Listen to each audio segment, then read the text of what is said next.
Happy Friday, fellow internet YouTubers! You have survived the week once more. Pat yourself on the back. I am proud of you. So, as you can tell by the title of this video, it has been 1 year. What exactly does 1 year mean? Well, I have not been on YouTube for 1 year. I've been actually on for over a year. I am not a lesbian. There's nothing wrong with being a lesbian. I believe in same love. So it's not a coming out story. Well, kind of. A little warning ahead of time. I am going to be looking at the screen a lot because I've written down what I want to say. Because if I say it how I'm thinking it, it's all just gonna come out in a messed up, big, mushy thing of words. So I'm just gonna be reading off the screen, occasionally, like, saying what's actually on my mind about it. And so, yeah.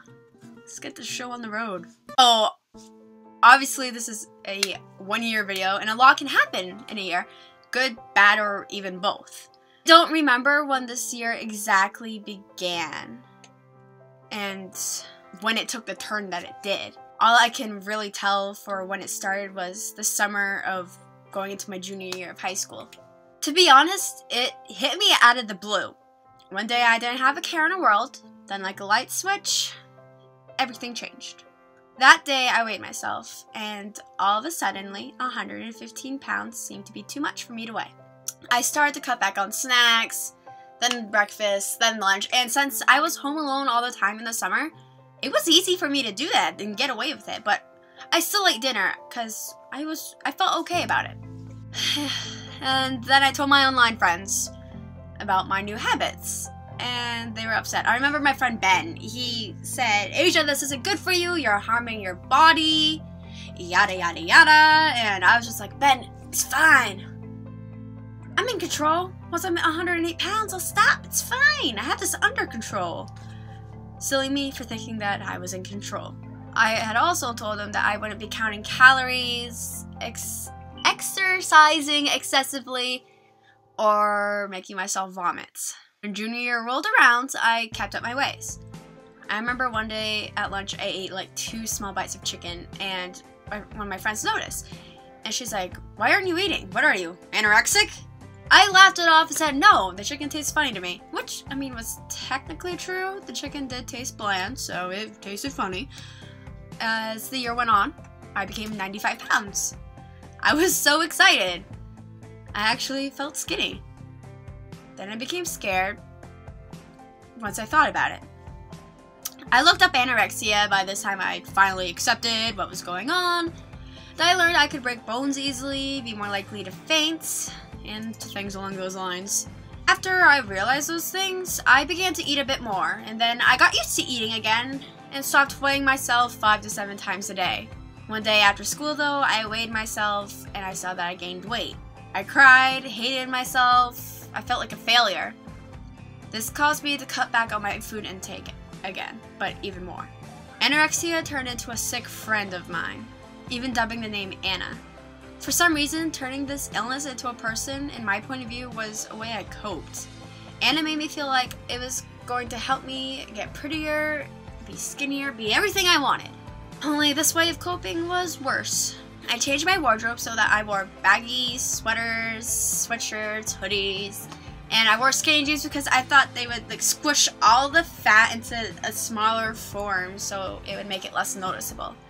I then began counting calories. I would only allow myself 500 to 800 a day. I remember one day I only ate 300, and I was so happy. And then I exercised it all off to negative 500 calories. And that's what I did most days. I would exercise it off to a minimum of negative 500 calories. Then one day, I ate breakfast, lunch, and sweets. I was so disgusted with myself, I tried to make myself throw up. And that was a line I didn't want to cross, that I was about to cross, and I just started crying again. And I felt like a failure for 1, eating all that food, and 2, not being able to make myself throw up. And at that point, I realized I was no longer in control. It hurt to sit at school. I had to sit on my thighs because it hurt to sit on my butt. laying down on hard surfaces hurt because how my spine stuck out and my shoulder blades, and when I laid on my side, it was my ribs and hips that would poke out, and it hurt so bad. And my eyes started looking sunken in, and I was getting these really bad dark circles, and no matter how much concealer and foundation I put on, they were not going away. My anxiety also was going extremely high, as I was also developing depression. I tried to stop Anna, but she was always reminding me that I was fat, gross, ugly, and disgusting, and not ever gonna be loved. And I would just cry and cry and cry. I would literally cry myself to sleep. I believed it all, honestly. I believed it all. My emotions around friends became mechanical. Cue the smile, cue the laughter, cue the everything's fine. I'm not starving or hungry or freaking hating myself. No, that's not ever happening. Only when I was in my room alone, the cues would stop. After March, I decided I was going to become 83 pounds. I didn't care anymore, just as long as I reached it. I wanted to see my bones stick out because I knew that meant I was getting skinny. At this point, I knew the health risks: infertility, heart issues, kidney failure, anemia, constantly being tired, Lango, which is fine body hair, covering the body obviously, and one last futile attempt to stay warm. I didn't even care. One day, my mom realized how bad my anxiety was getting, and she set me up with a counselor at my school. Her name was Nikki. I talked with her for the whole month of April. The last week of April, though, I broke down and told her about Anna. I wanted to tell someone physically, I wanted someone in person. I wanted to tell them and be able to vent to them, but have them not do anything about my ways. I could tell my online friends about it. I felt safe telling them because I knew they couldn't come to Maine and tell my parents and make me eat. I knew they couldn't do that, but I wasn't getting the same satisfaction as I would have telling someone in person. And when I told Nikki in person, I felt better about it. She told me, of course, we were going to have to tell my mom, but if I had it my way, I would have never told her until I was the day after I turned 18, because somehow in my mind, since I was a legal adult, she wasn't going to be able to do anything about it. Yeah. It's just more the fact that I wanted to be able to tell someone about the monsters that were in my head that I couldn't run away from and that were always around the corner no matter what I tried to do. It was awful, and I knew there was one time I scared one of my friends because just of the thoughts that was coming out of my mouth. It was an online friend, of course, and they were getting scared for me, and that was, looking back on that, as I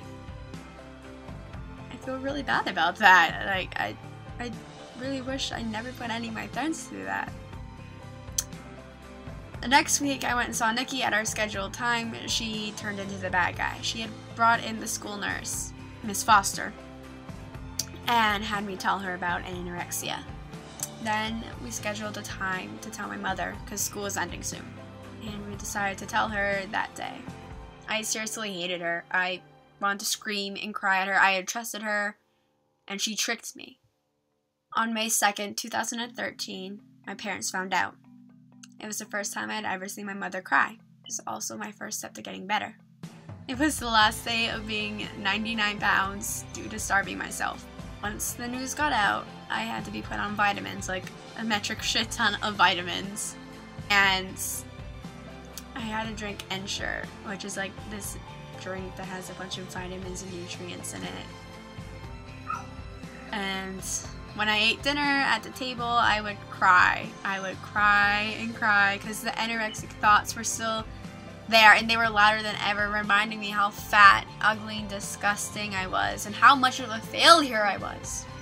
I had to have blood tests taken to see how my balances were, I guess, and I was borderline doing serious damage to myself.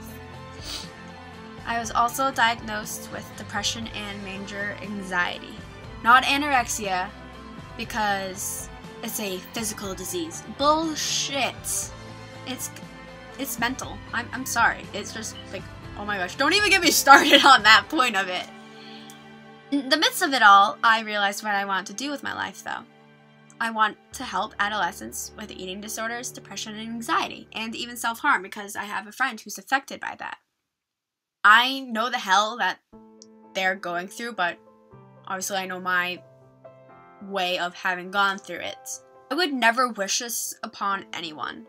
I still get the thoughts, but they aren't as loud as anymore. Like, there are times where, like, I'll be at school and I'm like, oh, I'm not going to eat any of my lunch. I'm not going to eat any snacks at home. I'm not eating breakfast. I'm so done. I'm tired of this shit. I'm going back to how I want it to be. But then I think about it, and I think about my sister and how every day I remind her she's beautiful. And she's like 4, and I'm like, babe girl, guess what? She's like, what, sissy boss? I'm like, you're beautiful. And it's just stuff like that. And I talked to my mom about it, and last year when I talked to my mom as well, we came up with a goal. On my 18th birthday, if I was at a healthy weight according to the doctor, my mom would buy me my first tattoo. On June 24th of this year, for my 18th birthday, I'll be getting my tattoo. So, wow. That was my video of 1 year. If you are affected by an eating disorder, anorexia, bulimia, compulsive eating disorder, and EDNO's eating disorder not otherwise specified, or you have someone you know who is, I am going to be putting like a link down below that has all sorts of phone numbers you can call, like hotlines, other links to other websites, and not just for the United States, but there's also for like the UK and Ireland, because I don't know exactly where all of you are from. You guys, like, you probably already knew this, but I just want to say it again. You can always inbox me anytime, and it can be about anything really. There's nothing sexual, please. But like, if you are affected by a depression, anxiety, or self-harm, or an eating disorder, obviously, you don't be afraid to inbox me. I don't bite. Or you can drop a comment down below. It doesn't really matter to me.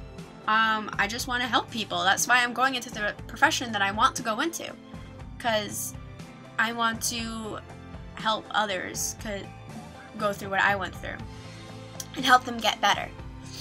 And so, yeah, this wasn't a self-pity video. Please don't pity me. I hate it when people do that. It's like, so, like I've slowly become more open about it by telling people, and then they're like, oh my gosh, I'm so sorry, yada yada yada. I'm just like, shh, it's in the past, it's fine, don't worry, I'm okay. Just, so yeah, I'll see you next time, my fellow internet YouTubers. Yeah, bye.